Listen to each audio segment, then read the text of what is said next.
Hello students, welcome to study Nitech. मैं हूं पूजा मेहता और यहां पर आज मैं बताने वाली हूं क्लास 11 की बिजनेस स्टडीज का चैप्टर 3, जिसमें मैं आपको एनसीईआरटी के सारे क्वेश्चन आंसर्स को एक्सप्लेन करने वाली हूं।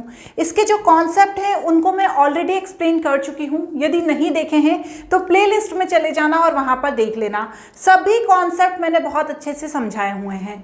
आज यहाँ पर मैं एनसीईआरटी की जो बुक है उसके पीछे जो क्वेश्चंस दिए रहते हैं हर चैप्टर्स के, उनको समझाने वाली हूँ। चैप्टर 1 और चैप्टर 2 को मैं ऑलरेडी एक्सप्लेन कर चुकी हूँ। आज यहाँ पर चैप्टर 3 को एक्सप्लेन करने वाली हूँ। तो आप यदि मेरी वीडियोस देखकर पढ़ाई कर रहे हैं तो प्लीज़ चैनल को सब्सक्राइब करना बिल्कुल मत भूलना। आप जब चैनल को सब्सक्राइब करते हैं तो मुझे भी मोटिवेशन मिलता है कि मैं इस तरह से और वीडियोज़ बना कर लाऊँ।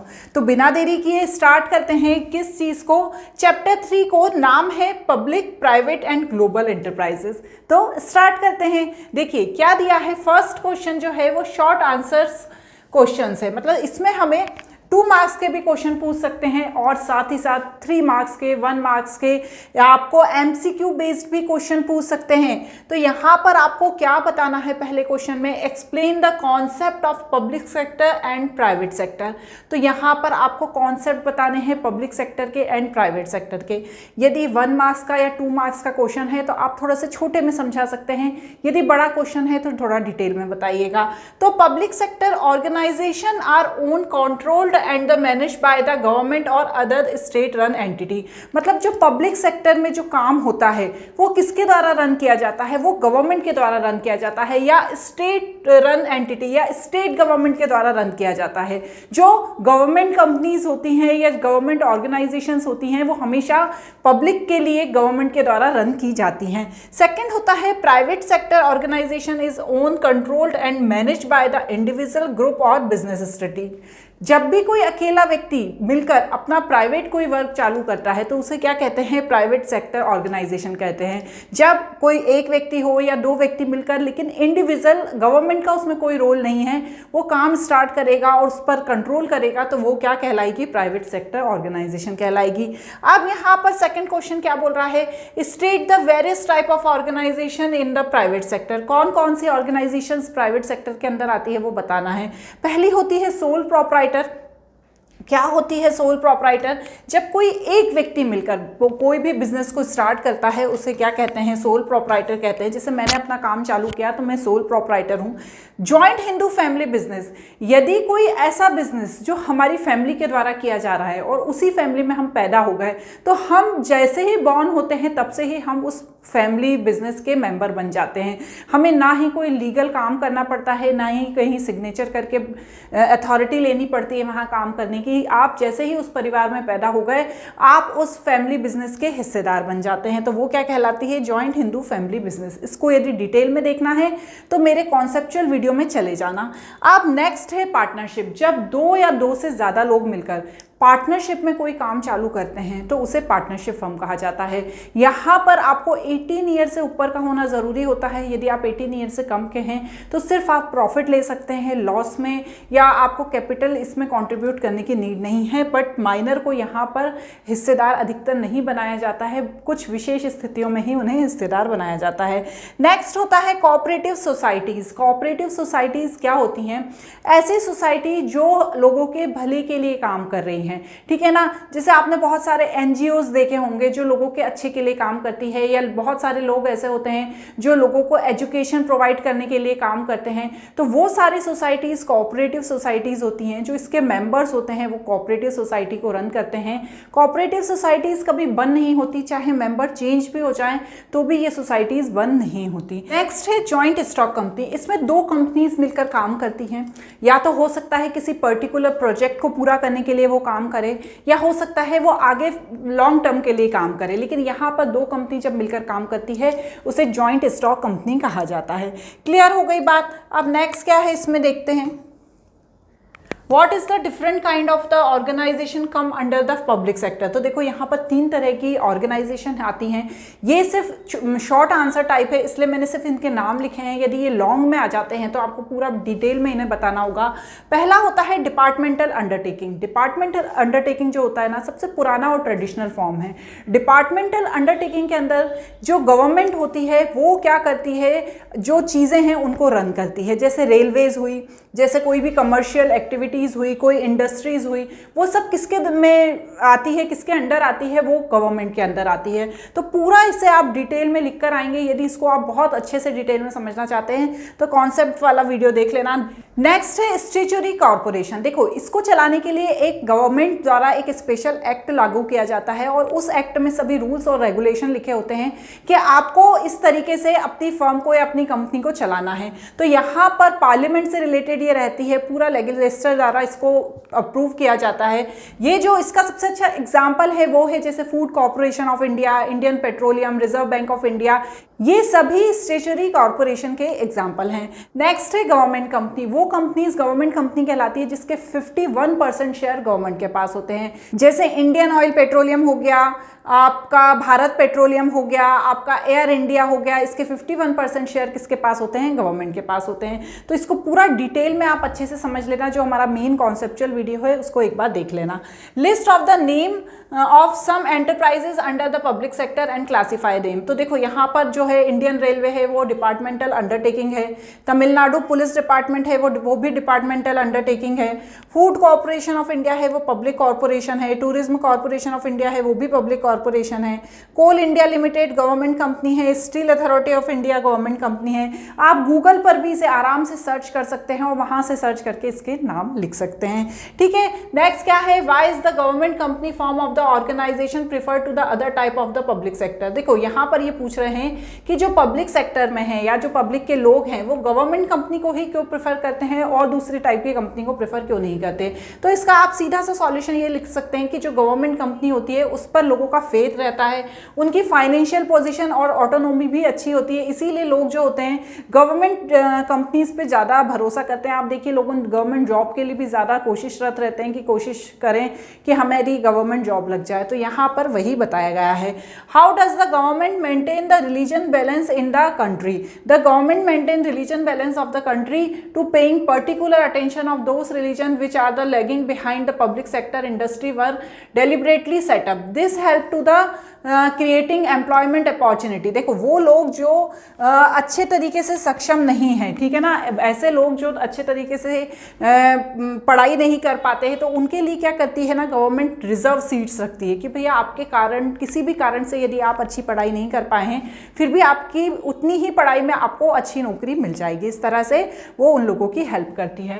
नेक्स्ट है state the meaning of public private partnership. देखो पब्लिक प्राइवेट पार्टनरशिप क्या होती है, पब्लिक कंपनीज क्या होती हैं जिसमें public government entities, ministries, government department, municipalities, state owned enterprises, ये सब होता है। और जो प्राइवेट होती है वो कौन सी होती है, लोकल या फॉरेन कंपनीज होती है। अब क्या होती है ना, पब्लिक और प्राइवेट मिलकर जब कोई काम करती है तो उसे क्या कहते हैं, पब्लिक प्राइवेट पार्टनरशिप। ठीक है ना।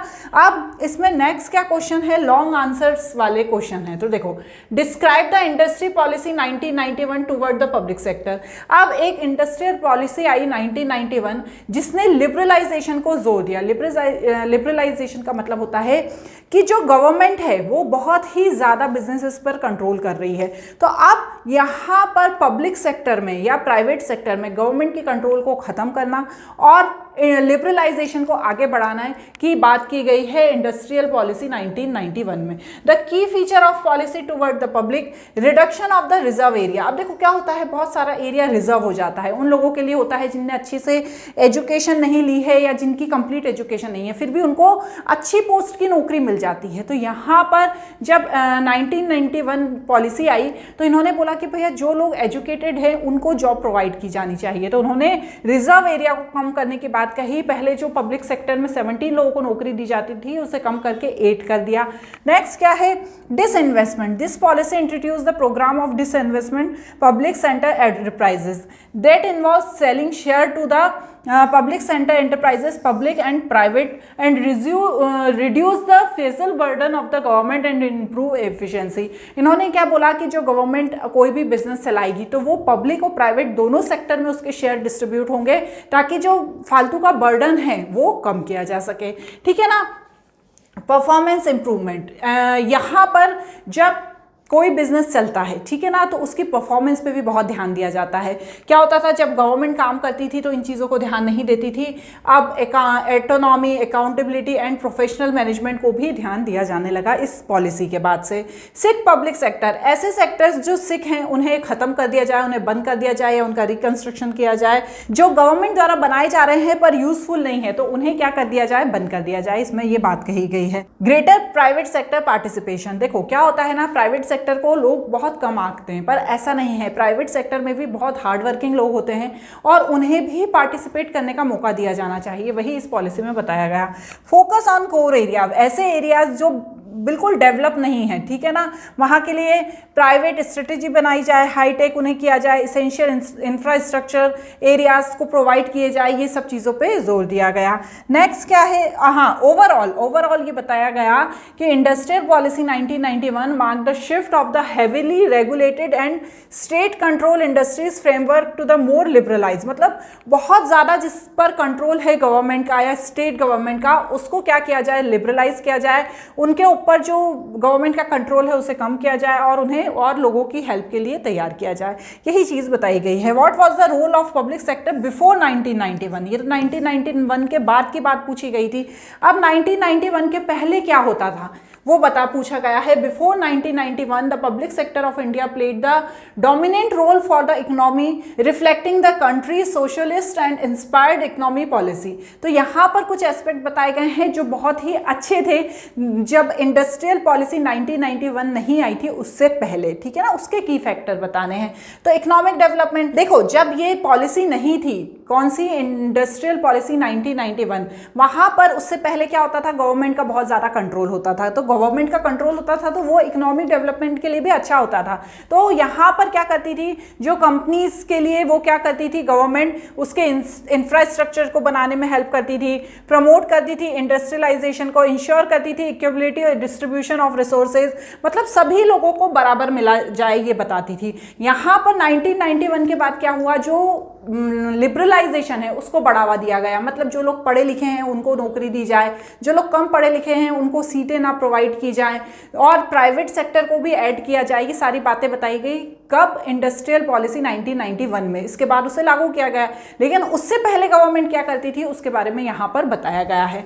कंट्रोल द की इंडस्ट्रीज, यहाँ पर जो इंपॉर्टेंट इंडस्ट्रीज थी उन पर पूरा कंट्रोल किसका था, गवर्नमेंट का था, जैसे रेलवे, टेलीकम्युनिकेशन, डिफेंस प्रोडक्शन। अब ऐसा नहीं है, जैसे टेलीकम्युनिकेशन का BSNL है जो, ये हमारी गवर्नमेंट की कंपनी है, लेकिन उसके अलावा भी एयरटेल आ गई, जियो आ गई, ये सब प्राइवेट कंपनीज हैं, तो इनको भी आगे बढ़ने का मौका मिला है। Employment generation, public sector enterprises were significant employees providing job of large number of people, thus playing a crucial role to reducing unemployment। देखो यहाँ पर सभी लोगों को एम्प्लॉय किया गया, मतलब चाहे आपने एजुकेशन प्रॉपर ली गई है नहीं ली गई है, इसके बाद भी आपको जॉब प्रोवाइड की गई। इसके बाद है सेल्फ रिलायंस। यहाँ पर क्या हुआ, आपको सेल्फ रिलायंस को की सेक्टर में सबसे ज़्यादा इंपॉर्टेंस दी गई। आप हर चीज़ के लिए पहले फॉरेन पर डिपेंड रहते थे, क्योंकि देखो आपको छोटी छोटी चीज़ें बनाने के लिए पहले फॉरेन कंट्रीज़ के पास जाना पड़ता था। तो यहाँ पर क्या ऐसी स्ट्रेटजी बनाई गई कि हमारी इकोनॉमी का डेवलपमेंट हो और हम यहीं पर ये सारी चीज़ों का प्रोडक्शन कर सकें।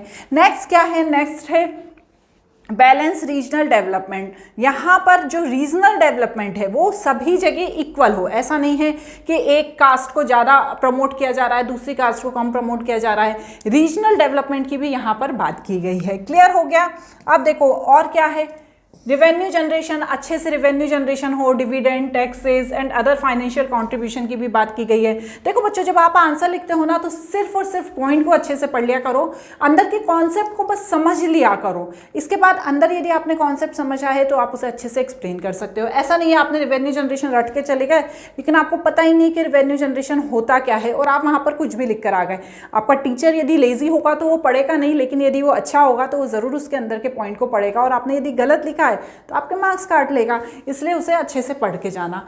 नेक्स्ट क्या है, control of the commanding Heights. यहाँ पर जो कंट्रोल होता था ना वो कमांडिंग हाइट्स के पास होता था। मतलब क्या हुआ, जो हमारे पहले प्राइम मिनिस्टर थे जवाहरलाल नेहरू, उन्होंने ये बात पे विशेष ध्यान दिया कि ऐसा ना हो कि हम लोगों के अच्छे के लिए काम कर रहे हैं, हम लोगों के अच्छे के लिए कोई भी बिजनेस रन कर रहे हैं लेकिन उसका फायदा प्राइवेट सेक्टर ले ले। तो इसका जो कंट्रोल होता था वो हमेशा अपर लेवल के पास होता था। क्लियर। सोशल इक्वेलिटी, इन्होंने सोशल इक्वेलिटी पे भी बहुत ज़्यादा ध्यान दिया है। मतलब क्या है कि सभी लोग रीजनेबल प्राइस पर अच्छा से अच्छा सामान ले सकें, सभी लोगों को इक्वल चीज़ें मिल सके। तो ओवरऑल क्या है, पब्लिक सेक्टर 1991 से पहले क्या हुआ था, जो इकोनॉमी थी वो हमारी डेवलपमेंट कर रही थी, लेकिन यहाँ पर सबसे बड़ी प्रॉब्लम क्या आ रही थी कि लोगों को इनएफिशिएंसीज थी। मतलब क्या था, जो ऊपर बैठे नेता वगैरह हैं वो बहुत सी बार इसका फ़ायदा उठा लेते थे, गरीब लोगों का ध्यान नहीं रखते थे। इसीलिए 1991 की इंडस्ट्रियल पॉलिसी बनाई गई जिसमें ये बताया गया कि भैया नहीं, आप हर चीज़ पब्लिक की अपने हाथ में, गवर्नमेंट में नहीं ले सकते हो, कुछ चीज़ें प्राइवेट हाथों में भी दी जानी चाहिए। तो बस यही डिफरेंस है इंडस्ट्रियल पॉलिसी 1991 से पहले एंड 1991 के बाद। क्लियर हो गया। अब क्या है, can the public sector company compete with the private sector term of profit and efficiency give reason। ये बोल रहे हैं कि क्या पब्लिक सेक्टर कंपनी compete कर सकती है प्राइवेट सेक्टर से, तो इसका आंसर है नो, ये compete नहीं कर सकती। ऐसा क्यों? क्योंकि देखो प्राइवेट सेक्टर, पहला है ऑब्जेक्टिव, प्राइवेट सेक्टर का ऑब्जेक्टिव है कि उसे प्रॉफिट अर्न करना है, जबकि पब्लिक सेक्टर का जो ऑब्जेक्टिव होता है वो लोगों के अच्छे के लिए काम करना होता है। ठीक है ना, क्योंकि पैसा तो गवर्नमेंट के पास वैसे ही है, लेकिन प्राइवेट कंपनी जब भी कोई काम करती है तो क्या करती है, पैसा अर्न करने के लिए काम करती है। तो दोनों के ऑब्जेक्टिव अलग हैं। ऑनरशिप, जो गवर्नमेंट है वो मेजर शेयर होल्डर होती है पब्लिक सेक्टर कंपनी की, लेकिन जो प्राइवेट सेक्टर कंपनीज का जो ओनर है वो खुद ही रहता है, वो खुद ही पॉलिसीज बनाता है, वो खुद ही अपने तरीके से काम करता है। लेकिन पब्लिक सेक्टर में ऐसा नहीं होता है, उन्हें गवर्नमेंट के हिसाब से चलना पड़ता है। क्लियर। नेक्स्ट है management. Public sector company manage होती है गवर्नमेंट ऑफिशियल्स के द्वारा, जबकि प्राइवेट कंपनी रन होती है और मैनेज होती है प्रोफेशनल मैनेजर्स के द्वारा, जिन्होंने अच्छी एजुकेशन ली है, जिन्होंने अच्छे तरीके से पढ़ाई करी है, वो उस चीज़ को रन करते हैं। Private sector operation all area with the adequate return of the investment, while the public sector operate mainly the basic and public utility sector whereas return is not very high। मतलब यहाँ पर जो return होता है किसका, private sector का, वो काफ़ी हाई होता है, जबकि पब्लिक सेक्टर में ऐसा नहीं होता है।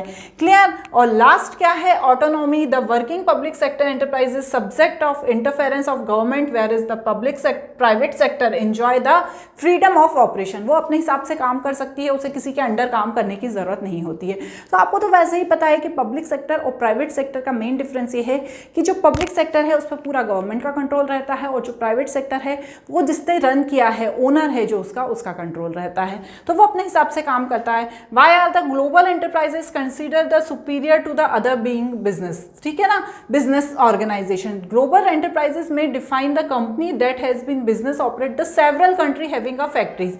मतलब global enterprises वो होती है जिसका काम बहुत सारी कंट्रीज़ में चल रहा है। तो ये बोल रहे हैं कि आप बताइए कि ग्लोबल एंटरप्राइजेज अच्छी है अदर बिजनेस ऑर्गेनाइजेशन से। तो ये बोल रहे हैं हाँ अच्छी है, क्योंकि इनके पास ह्यूज कैपिटल रिसोर्सेज रहते हैं, बहुत सारी कंट्रीज़ में इनका काम चल रहा होता है, तो इनके पास ह्यूज कैपिटल रिसोर्सेज, मतलब पैसा इनके पास हर जगह से आता है। नेक्स्ट है फॉरेन कोलैबोरेशन। मतलब क्या हुआ, कोलैबोरेशन का मतलब है जैसे फॉरेन कंपनीज़ में भी फॉरेन कंट्रीज़ में भी काम कर रहे हैं, तो वहाँ के लोगों से इनकी मीटिंग होती रहती है। तो यदि वो चाहे तो किसी एक कंपनी से कोलैबोरेशन भी कर सकते हैं, क्योंकि वहाँ पर इनका ऑफिस रहता है।